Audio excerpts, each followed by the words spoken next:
שמי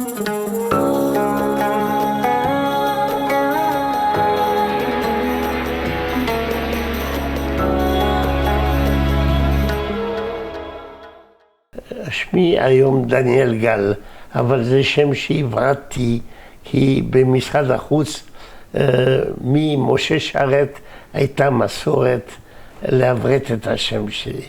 בין כה אני לא רציתי להישאר עם שם שהיה לי, זה היה גולדנצייל, שזה שם פולני, גרמני של אבא שלי, שאומר, השם הזה אומר תור הזהב.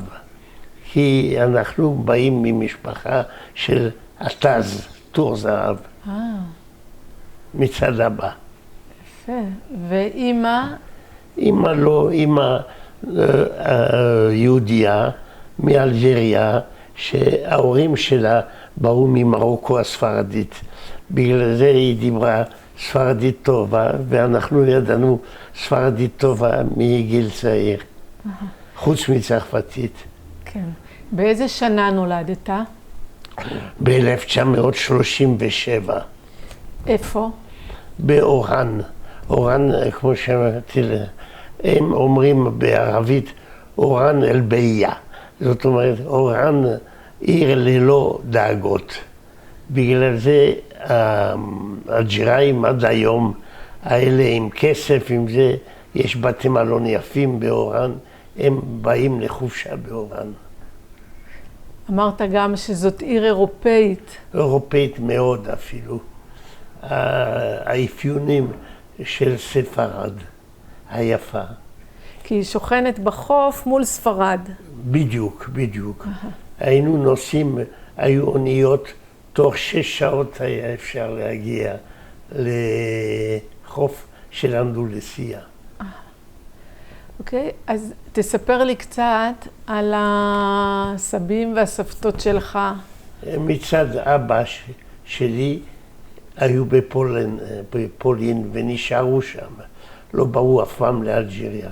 מצד אמא שלי, הם ממרוקו עברו לאלג'יריה, והיו כמו כל יהודים מאלג'יריה, מאוד צרפתים באופי שלהם, בגישה שלהם, בשפה שלהם.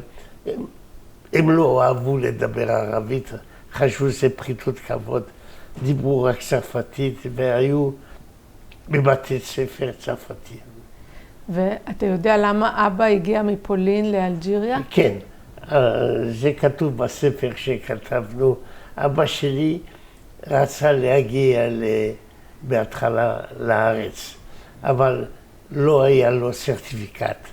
אז אמרו לו, תגיע עד מרסיי ומשם תמצא אונייה שתבריח אותך לחיפה או לביירות אז. על איזה שנה אנחנו מדברים? בשנות ה-30. זאת אומרת, הוא ברח מפולין לפני המלחמה. ממש ברח. הוא היה בצבא שם, והמפקד שלו היה סגן אלוף, אמר לו, אתם היהודים טובים בחשבונות וכל זה, אתה תהיה אחראי על השקם. אבל הוא אחרי 3 ימים עם הפולנים השיכורים וזה, התחילו לגנוב כל זה, אמר לסגן אלוף, תודה רבה, אני לא רוצה, הוא החזיר לו המפתחות. אבל הוא לא התאהב בו, אלא ראה שזה בחור רציני, חמד, אמר לו, טוב, אתה תישאר, תטפל במשפחה. יש בו גן, תוכל גם לגדל ירקות בשבילך, כי אתם לא אוכלים מה שאנחנו, ואתה תישאר פה. טוב, היה טוב, הוא היה מביא את הילדים לבית ספר, מחזיר אותם, מטפל בגן, מטפל קצת בבית, אבל יום אחד אשתו של הקולונל אומר לילדים, אם אתם לא אוכלים, המרק אני קורא ליהודי. אז הוא שמע את זה, אמר, לא אומרים ככה כדי להפחיד ילדים, אבל זה לא מתכוון אליך. מאותו יום אמר לאמא שלו, כשאני אגמור שירות צבאי, אני לא אשאר במדינה הזאת. וככה עשה. הוא הגיע למרסיי. במרסיי תפסו אותו בלי ניירות, ורצו למחרת בבוקר לערער אותו לפולין. אבל הוא אמר, הוא לא היה דתי כל כך, אמר להם, אני צריך ללכת להתפלל, מחר בבוקר אני אהיה פה. לא היה לו הדרכון שלו, כלום. אז מה עשה? יצא, הלך לבית כנסת, שם תמיד יש, הוא לא ידע צרפתית, גמגם ביידיש, גם לא היה לו טוב, והביאו אותו למרכז הפליט. היה מרכז פליט יהודי, ושם היה בן אדם טוב, אמר לו, אתה יודע, אני לא יכול למנוע, אבל יש חוק בצרפת. כל אחד ממוצא אירופי שרוצה ללכת לאלג'יריה, הצרפתים מעודדים אותו.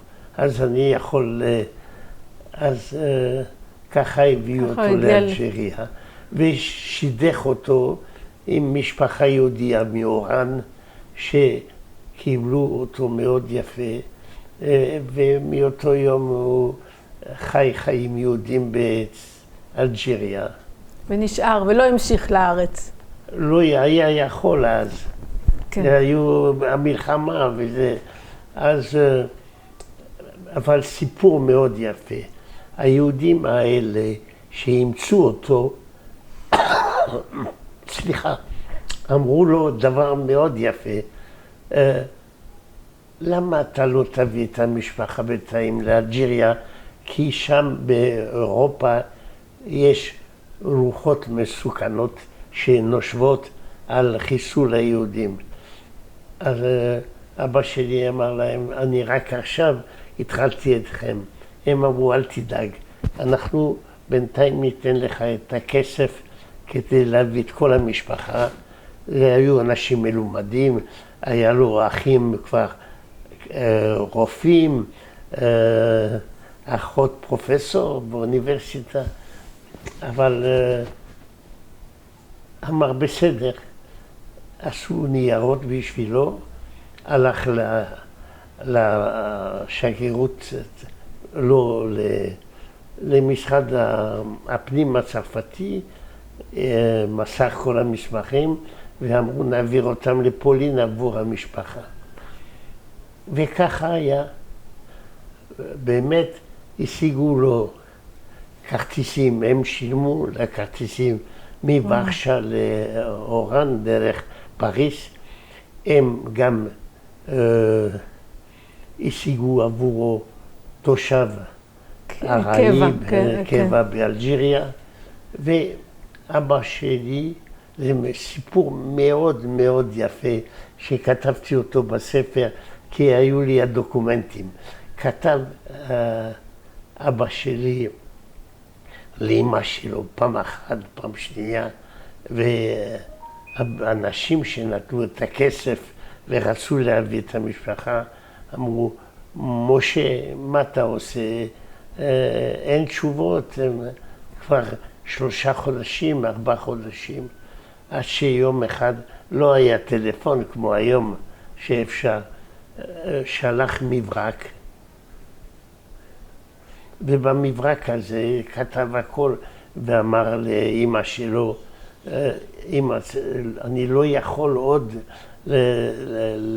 לא להשיב. ואמא שלו שלחה לו מברק ביידיש עם אותיות לועזיות.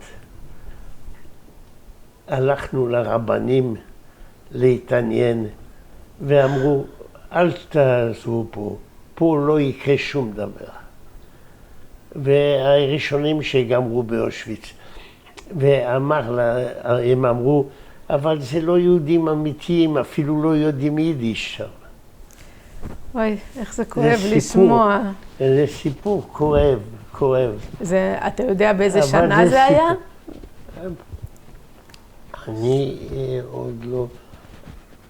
אבא שלי... מפריע לך משהו? כי אתה נוגע במיקרופון. לא, אבא שלי כבר ב-36. התחתן אבא שלי בתחילת 36. אמר לו, אמא, הלכנו לראות הרבנים, ככה במברק, הודיעו לנו ששום דבר לא יקרה, כדאי שנשאר בפולין. ובין כה היהודים שם זה לא יהודים אמיתיים, לא יודעים יידיש. זה סיפור ממש. לבית התפוצות. כן. אז אבא משתקע באלג'יריה, היה קל למצוא שידוך? גם זה סיפור. הוא היה שם בן אדם, שכן של איפה עבד, אמר, כי היו רגעים שהוא הרגיש יותר מדי לבד, ורצה להתנדב למלחמת ספרד, הייתה מלחמה גדולה שם, בבריגדות היהודיות שהיו שם. והיהודי הזה אמר לו, זה לא בשבילך. אנחנו נחתן אותך, אתה עובד פה, אתה אדם רציני, תעשה כסף, נכיר לך איזה בחורה טובה. ואמר לו, תראה, אני מכיר שתי בחורות, זה אחיות, עם הבדל של 1.5 שנה ביניהם, והם, אני אשתה קפה באיזה מקום, הם יהיו אחד לשמאלי, אחד לימני, תעבור ותגיד לי... מה אתה בוחר? מה אתה רוצה שאני אציג לך אותם, לא יותר. אבא, אותו ערב, אצל היהודים האלה מפולין, היו מדברים עם האמא שלהם בחלום. אז אותו ערב דיבר עם האמא שלו בחלום, אמר לה, תראה זה וזה, ואמרה לו, זאת היא משמאל של האדם הזה. וככה הוא עשה. הכירו לה אותה, דיברו, אישה טובה, זה אני יכול להעיד. והתחתן איתה. היו לו 3 ילדים, אישה טובה שממש החזיקה אותו והרימה אותו עוד יותר. הכניסה אותו למציאות האלג'יראית מן הסתם. לא רק זה, בזמן של וישי התחילו האלה ללא אזרחות והכל להכניס אותו לבתי סוהר. נכון. ואימא שלי עשתה שהוא נשאר יום אחד בבית סוהר. אימא שלי הייתה טבחית ועושה עוגות וזה בצורה בלתי רגילה. אז הנשים העשירות של האלה, הווישי, היו מזמינים אותה שיתכין להם ערבים מיוחדים. ואותו ערב שהכניסו אותה, היא אמרה, אם בעלי לא חוזר מחר בבוקר, אני לא עובד איתכם כבר, תמצאו מישהו. והם רצו תמיד לעשות מסיבות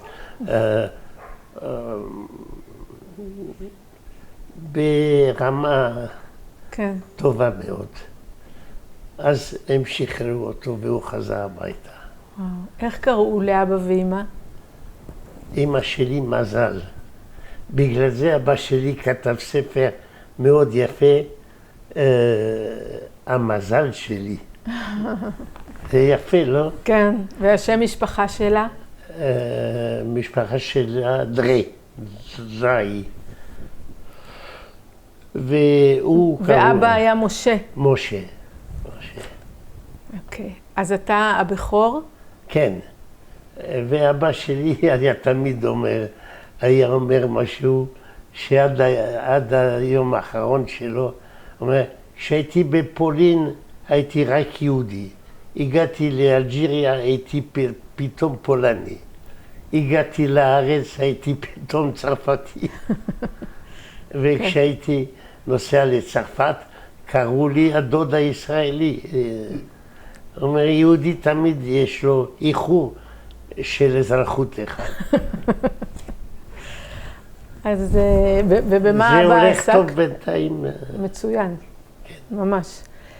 מה אבא עסק? מה היה המקצוע שלו? אבא שלי עסק, היהודים האלה, היה להם חווה גדולה, ענקית, 12,000 דונם, ענק. ואבא שלי היה אחראי, וגם הוא למד שם, נעשה מומחה ליינות. עובדה כשהוא הגיע לארץ אחר כך, בגיל די מבוגר, מצא עבודה בכרמל מזרחי, בתור יין. ואתה זוכר את השם של המשפחה ההיא שקיבלה אותו כל כך יפה? כן. המשפחה הראשונה הייתה משפחת מאיר, שהנכד שלהם היה אחר כך פה, שורקי, סגן ראש עיר ירושלים, והמשפחה השנייה, כהן. היו עשירים מופלגים. אבל היו עשירים מופלגים, אבל עשירים עם נדיבות גדולה. הם נתנו לאבא שלי המעמד שהוא חשב שהוא היורש שלהם, אבל הוא רק עבד. אבל נתנו לו למשל, כדי שיהיה לו רכוש פרטי, שהוא יכול לגדל בחווה שם עדרים של כבשים, והיה במצב טוב מאוד. בגלל זה שלח אותנו לבתי ספר הכי טובים, ולמדנו אחר כך באוניברסיטה והכל. אז בואו נחזור לילדות. כן. סתם ככה, קודם כל, באיזה שפה אבא ואמא דיברו ביניהם? צרפתית. צרפתית. אז אבא שלך למד צרפתית. אבא שלי היה אדם, נגיד לך עם חוכמת חיים טבעית כזאת. הוא היה עושה כל יום שיעורים איתנו מהיום הראשון, וככה גדל איתנו עד סוף התיכון ותחילת. תמיד רצה לקרוא את הספרים שלנו, ובערב לבלות איתנו כמה שעות. זה יפה, למד ככה על בוריה, צרפתית, ספרדית עם אמא גם כן, כי אמא דיברה עם האחיות שלה ספרדית, חשבה לפעמים שאבא לא ידע, אבל הוא ידע יותר טוב ממנה. ולמד ערבית גם כן, עם הפועלים. כן. כן. היה אדם חכם. הפועלים, כן, הפועלים אהבו אותו מאוד. אז איך זה להיות ילד באלג'יריה, באורן? כן, היה מציאות מסוימת. היינו בבתי ספר שהיו אולי בכל כיתה 15 צרפתים אמיתיים, 15 יהודים ושניים שלושה ערבים.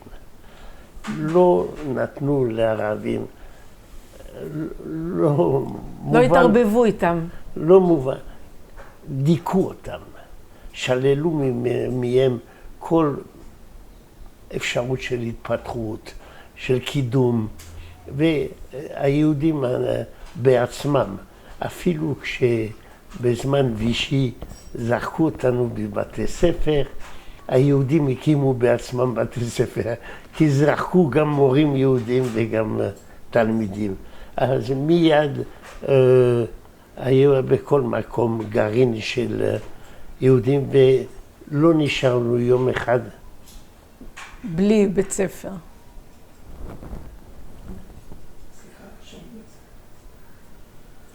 לא היה יום אחד שנשארנו ללא מסגרת חינוכית.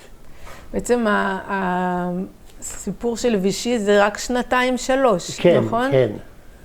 שאתה עוד לא היית בטח, או שכבר היית לא, בבית ספר? הייתי בגיל 6-7, כן.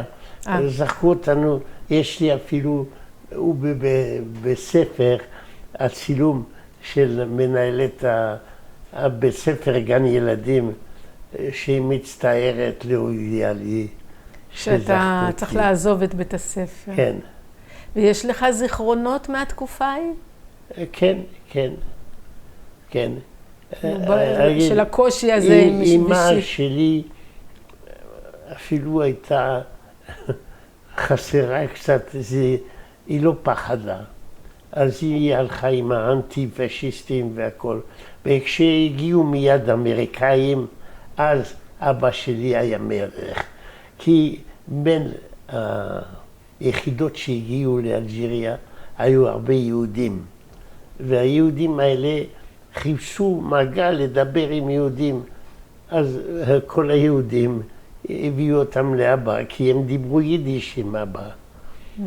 וככה אבא נעשה המלך בין היהודים האלג'יראים, כי הוא קישר אותם עם היהודים האמריקאים. כן, נהיה מתווך. והיה משהו יפה. היהודים האלה, היה ב-43 ברית מילה של הבן של אח שלי, דוד. ואבא הזמין את כל היהודים האמריקאים, אנשים מלומדים, ביניהם היו קטינים, והם כתבו, היינו בברית מילה של יהודי מפולין באלג'יריה, וכתבו את זה גם בעיתון גדול של יהודים אמריקאים, נקרא העיתון הזה דיוורטר או משהו כזה, וככה פתאום משפחה שלא ראינו אותם, אבא שלי חשב שהם נעלמו, הם מפולין עברו לאוסטריה ומיד לאמריקה, וככה גילו אותם. מצאנו משפחה. וואי. ואבא נאסר, אמרת, רק ליום אחד. בתקופת וישי, אבא אסרו אותו ליום אחד. כן, לא עצרו אותו. אוקיי. אבל אחר כך הייתה תקופה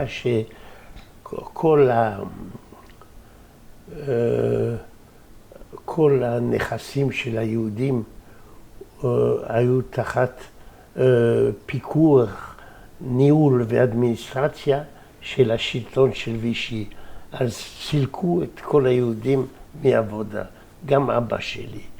אבל אמא שלי, היות והיו עוד, היא פתחה מסעדה, לא יודע איך. הייתה אישה כל כך, עד היום האחרון, עם אנרגיות, עם רצון, שהיא ניסתה להעביר לנו את זה כל החיים, וככה הגיעו מיד אמריקאים, אז עם המסעדה הזאת היא עשתה הרבה כסף, כל היהודים היו באים שם. והקהילה היהודית, אתה יכול לספר לי עליה קצת? כן, הייתה מאוד, אני הייתי אחד מהם, לא חוץ מהשם, עד היום יש לי קשרים עם יהודים מאותה עיר. יש לי מין תוכנית בפייסבוק, אני כותב כל יום פוסט של 20 שורות כדי לעודד במיוחד עכשיו. ויש לי קשר עם כל היהודים שהיו איתי באורן. מאורן, כן. אז קצת על המבנה של הקהילה, היו הרבה בתי כנסת, כן, היו כן. בתי ספר. כן, כן. היהודים, אפשר להגיד, היו להם כל המוסדות היהודיים, היו גם כן מיד, מ-46 ישראל שלחה שליחים להקים תנועות נוער. בהתחלה זה היה קשה, כי לא מצאו שליחים שיודעים צרפתית טובה, אבל אחר כך יהודים שבמקרה היו בארץ, הפכו אותם לשליחים והחזירו אותם שם. וכל תנועות הנוער, בני עקיבא, השומר הצעיר, הבונים, כל התנועות היו להם סניפים באלג'יריה. זו הייתה פעילות. והיה לנו עוד משהו שלא היה בהרבה מקומות, וזה ככה, חבר שלי בא שהיה פעיל בתנועה, ואמר אם אני רוצה להיות במסגרת. אני לא ידעתי מה זה המסגרת, אז הסביר לי, ביקש ממני שבועה עם אקדח ודגל של ישראל, ונכנסתי למסגרת. המסגרת הייתה, אז כבר חשבו במוסד, בדרך, הכל, שיהיה יום אחד שתהיו גלים של אנטישמיות בכל מקום, וצריך להכשיר צעירים, ואני באתי בגיל צעיר לארץ להכשרה כדי להיות במסגרת. המסגרת הזאת, התפקיד שלה זה היה להכין אותנו, ללמד אותנו להחזיק נשק וזה, ואחר כך לארגן עוד סניפים ועוד מין כיתות כוננות. כוננות. המילה בדיוק לא ידענו, קראו לזה מסגרת, אבל זה כיתות כוננות. בן כמה היית? כשנכנסתי לזה הייתי בן 17, אני חושב. ולארץ איך הגעת? איתם, קודם כל, הייתי באונייה? לא, איתם. הם שלחו אותנו פעם במטוס, פעם לעזור באונייה, כי הם הבינו איתנו נשק והכל רצו, שהייתה אונייה ישראלית, ירושלים ועוד אחד, אחצה, ואחר כך למדתי שם בצרפת, באלג'יריה, כי היו אוניברסיטאות צרפתיות למופת. היות והפרופסורים הצרפתים קיבלו תוספת קולוניאלית, מה שנקרא, אז הטובים ביניהם באו, עד שבגיל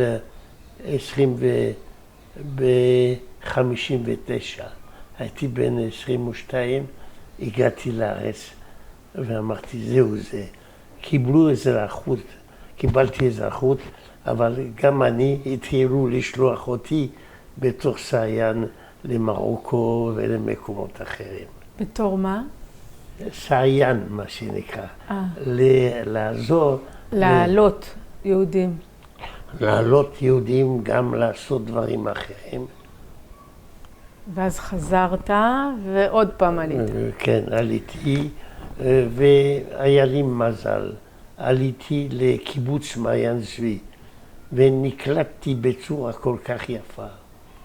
הייתה לי משפחה מאמצת שם, ושינו לי את החיים. עלית לבד? לבד. בלי ההורים? לא, ההורים עלו ב-61, ואבא שלי, לא, הם רצו שישאר עוד. האנשים האלה חשבו, אבל האלה, ברגע שהיה להם עצמאות מלאה ב-73, השתלטו, העלימו את הכל. אז הוא היה בארץ, טוב שהעביר קצת כסף וכל, אז קנה בית יפה ברמת גן. ומצא את המשפחה הזאת, אמרתי לכם, סיפרתי דרך היהודים האמריקאים אז. כן. אז היה לנו פה משפחה, היה לי בן דוד שהיה עיתונאי בעיתון הארץ. הוא הדבר הראשון עשה לי מינוי חינם בעיתון, וככה למדתי עברית. אני רוצה אבל שנחזור עוד קצת לאלג'יריה. כן. על הקהילה היהודית לא סיפרת הרבה. היו הרבה בתי כנסת? כן, בתי כנסת. לא על היהודי שלא היה לו בית כנסת. היו לו שתי בתי כנסת, הבית כנסת שהוא הלך והבית כנסת שהוא נשבע שהוא לא ילך. וככה היהודים. כן. היו שתי בתי כנסת. הבית כנסת של אורן עד היום, הוא עכשיו, הוא מסגד, אבל זה המסגד, הבית כנסת היפה מכל צפון אפריקה, כל כך יפה היה. וקשר... הייתה קהילה עמידה, בגלל שאורן היה עיר מסחרית מאוד, אז יהודי התקדמו מאוד בכסף. באורן למשל היו בתי מסחר גדולים, כלבו ברמה גדולה, היו שייכים ליהודים. וקשר עם הערבים פחות היה? עם הערבים, זו הייתה תקופה שאת מכירה אצל הערבים מה שנקרא התקייה. התקייה בעולם הערבי זה כל הזמן שאתה לא יכול לנשוך יד של יהודי, תנשק אותו. או של גוי, זה מה שעשו. ועוד לפני חודש קיבלנו על זה תזכורת. תזכורת מאוד כואבת. כן. ומה הביא אותך לרצות לעלות לארץ? ידוע שרוב היהודי אלג'יריה בסוף עברו לצרפת. כן, כי אני הייתי במסגרת, הייתי בא לארץ, אחר כך עבדתי איתם. אני הרגשתי את עצמי כישראלי בדרך. בגלל זה הספר שלי נקרא בדרך לירושלים. כן. גם אבא שלי, לא רק שלא שם מעצור לשאיפות שלי, שם את המאיץ מהירויות על הדבר הזה. תמיד רצה שיום אחד אני אבוא לארץ. רצה שיהיה לי חינוך כפול, רצה שיהיה לי חינוך יהודי, ושיהיה לי חינוך חול כן. של הגויים. ועמד על זה. בעצם חינוך יהודי באלג'יריה קיבלת? למדת כן. בבית ספר כללי? כללי, אבל היה בין רב אחד על יד החווה שלנו, שאבא שלי היה אחראי, רב שהיה מקבל מישראל בצרפתית ספרים על ישראל, על הציונות, על הכל, וזה עזר לי הרבה.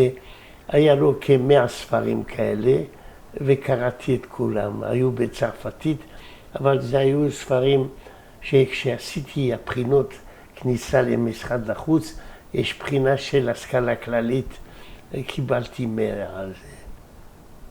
הודות לספרים האלה. הזה, כן. את הרב אשכנזי אתה הכרת? בוודאי, בוודאי. מניטו קראו לו. כן. כן. הוא דוגמה של אינטלקט של יהודי אלג'יריה. הם היו מאוד אינטלקטואלים. את רואה, היו באלג'יריה 2 או 3 פרופסורים גדולים שהפכו לפרס נובל. כן. הייתה יהדות ברמה גבוהה. לא תמיד יהודית כמו צרפתית, כן. אבל ברמה גבוהה מאוד. את החגים שחגגתם שם, אתה זוכר? אנחנו חגגנו. אמא שלי, ואגיד לך את האמת, עד היום אני חוגג את החגים. אני לימדתי את הבת שלי וזה, את כל המנהגים של אמא שלי. מה למשל? תספר לי. כל האוכל שדומה לאוכל מרוקאי, אוכל ברמה טובה מאוד. עד עכשיו אני אומר להם, אני רק יועץ טכני כבר, אבל הבת שלי עושה את כל היות ואנחנו, היא נשואה עם פרופסור למדעי יהדות, יש לה 2 ילדים נפלאים. אנחנו מבלים עכשיו כל שבת אצלה. היא לא רוצה להשאיר אותנו בתקופה הזאת לבד, כי שם עשתה לנו חדר בדיוק מול הממ"ד. אז כן, לא... כן. כמו שאני כתבתי באיזה פוסט, היא אמרה בתקופה הזאת אי אפשר להשאיר אנשים מבוגרים לבד. ואני כתבתי, אני ילד ממושמע, מה שאמרה בת אני עושה. כן. אבל אתה זוכר מה היה בראש השנה, בפסח, כן, איזה מנהגים מיוחדים? הכל. אמא שלי, כמו שאמרתי לכם, הייתה טבחית. יש לנו פנקסים עם כל הרצפטים, כל זה שלה, עד היום. ותאמר לי, הקליטה של יהודי אלג'יריה בארץ הייתה קליטה טובה? אבא שלי לא הייתה לו בעיה, כי ידע יידיש שזה. אבא שלי עד כדי כך, שהגיע לכרמל מזרחי, המנהל היה, העובדים היו מכל, אבל מנהל העובדים היה מרוקאי והגין על אבא שלי כל הזמן. אבל לא היה לנו בעיות, גם היה לנו משפחה, ואני ידעתי עברית די מהר. וברגע שאחר כך נכנסתי למשרד החוץ, זה היה כבר עולם ומלואו, כמו שאומר. ועזר לך ידיעת השפות שלך בטח. השפות, אבל מה שעזר לי גם כן, זה ההשכלה כללית, כמו שאמרתי לך. שפות, כן, מעבר לכל ספק, כן. אבל גם כן שהשכלה כללית, היו לי תפקידים אחר כך במשרד החוץ, הייתי פעם אחת העובד המצטיין של השנה, ב-75 אני חושב. איפה היית שגריר? הייתי לא מתחיל עם שגריר, אבל הייתי בתפקיד דים, התחלתי כמו כולם, מתחילים באפריקה. אבל אחר כך, אפריקה זה מה שנקרא תקופת חניכה. לא חניכה, רק תקופה הקשה של 7 פרות הרזות. אבל אחר כך הייתי בסינגפור, היה מאוד יפה. הייתה קהילה יהודית. הייתי באיטליה, באיטליה זה היה... כי באיטליה לא היו קהילה בגודל גדול מאוד, אבל עם אנשים, ספורטו, קסוטו, אנשים ברמה גבוהה. אולי בגלל שהוותיקן היה כל כך חשוב שם, קשה, שהיהודים היו צריכים להיות ממש ברמה כדי להתבלט ולהגן על היהדות. זהו, אחר כך הייתי בסינגפור, אמרתי לכם, הייתי בקנדה. קנדה היה, הקהילה היהודית של קנדה, אחת מהגדולות ביותר, מהנדיבות ביותר ופעילות ביותר. למה? כי שם בקנדה יש משפחת ברופמן. ברופמן יהודי גדול, עשיר מאוד, שהוא היה אומר בכל ישיבה, הוא היה בא, היה אדם נמוך קומה. אבל הוא אומר, מאז שהייתה מדינת ישראל קיבלתי עוד 20 סנטימטר. ככה הייתה הסיסמה שלו. וכל ארגון יהודי שהיה במונטריאל, והיו כל הארגונים, מה שאת רוצה, ידידי אוניברסיטת תל אביב, ידידי בית התפוצות, ידידי, היה אומר להם, בסוף השנה תבואו אליי, תגידו לי כמה אתם אספתם במשך השנה. אני אוסיף 11%. וככה עשה. עד עכשיו, הילדים שלא עושים את זה. הם ממשיכים. כן, זה מחזורת מאוד יפה. כן. אולי תספר לנו עוד קצת על המסגרת, או שזה עדיין חשאי, מה שעשיתם שם? זה לא מדברים על זה הרבה, אבל ידוע שהיו בכל עיר מסגרות כדי... באלג'יריה אין יהודי אחד, אז זה לא אסון אם נספר או לא נספר. כן. הבעיה היה צריך להכין את היהודים גם לעלייה, וגם אם יהיו פרעות שם, להתארגן בבתים מסוימים, עד שתבוא המשטרה הצרפתית אז. וככה חיינו תמיד. היינו עושים אימונים, ושלחו אותי פעמיים אימונים בארץ. ואמרת שעלית ב-59. כן.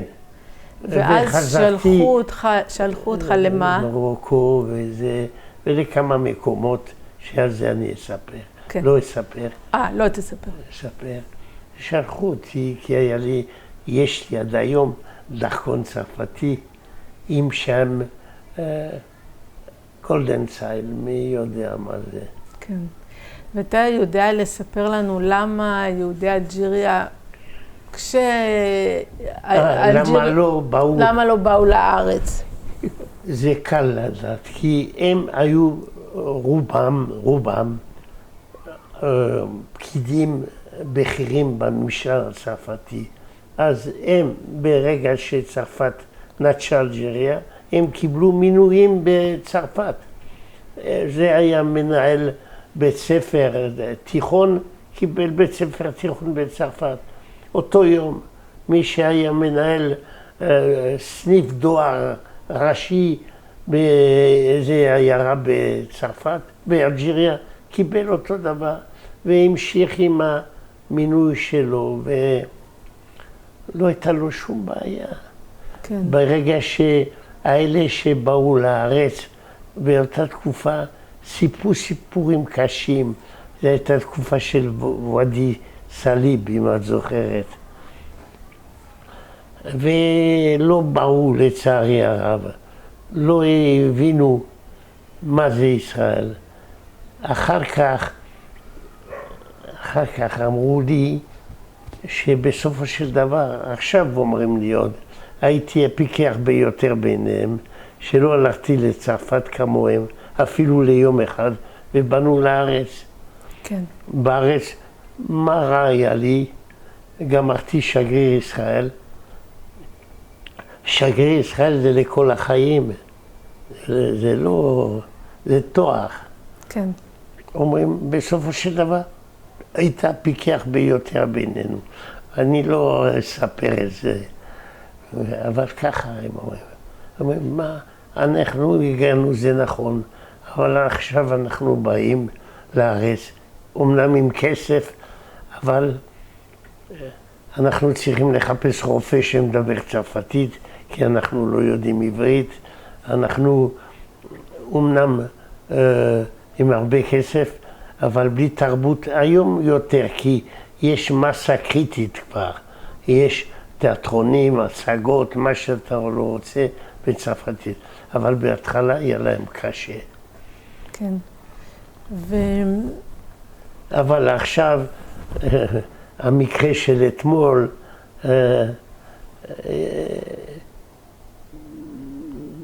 היא מין זרז, קטליזטור להרבה תיקים לעלייה לארץ. כן. ולמה היה כל כך ברור ליהודי אלג'יריה שכשאלג'יריה מקבלת עצמאות, הם פשוט יוצאים? הם לא נשארים שם. כי שם אמרו, יהודי אלג'יריה בגדו בהם. הם היו יותר צרפתים מאלג'יראים. ידעו, ויהודים אלג'יראים הרגישו את עצמם צרפתים. אז כמו כל הצרפתים, הם הלכו לצרפת. וכמו שאמרתי, המעבר היה כל כך קל. זה היה כמו לעבור עיר. בדיוק. כן. והרבה פעמים זה היה לטובה. קיבלו גם התקדמות אחר כך. כן. כמה יהודים היו באומן? אומרים, באלג'יריה 130,000, אבל הייתה להם איבדנו אלג'יריה, זכינו בצרפת. כן. ככה היו אומרים. On a perdu l'Algérie, on a gagné la France. בשמחה, כאילו. שמחה יותר משמחה, מהענווה כזאת. הנאה. כן. כן. ואתה, כשהגעת לארץ, הרגשת שאתה ישראלי? לכל דבר. מהיום הראשון. בגלל זה הייתי בין טיפוח של הקיבוץ, אהבו אותי במעיין צבי. כן. זה היה קיבוץ יפה, על יד זיכרון יעקב, עם הים למטה, רואים קיסריה, וזה היה מאוד יפה.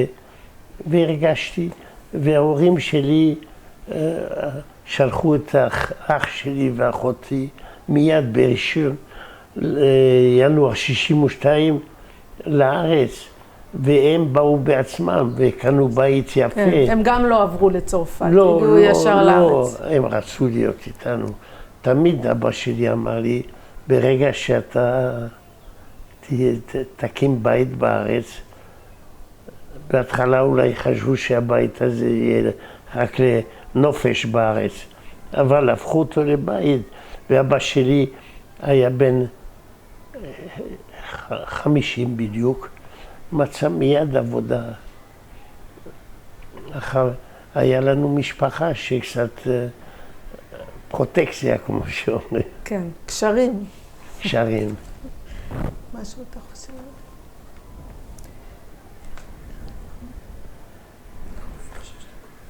כן.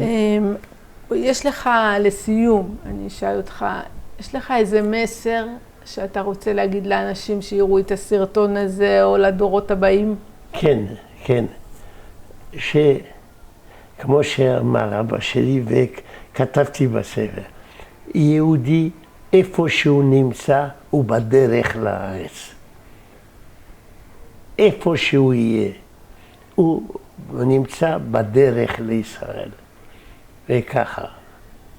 הוא צריך להבין את המסר, והוא מתגשם, המסר הזה. כל יום רואים את זה, כל יום. יהודי אין לו מקום אחר.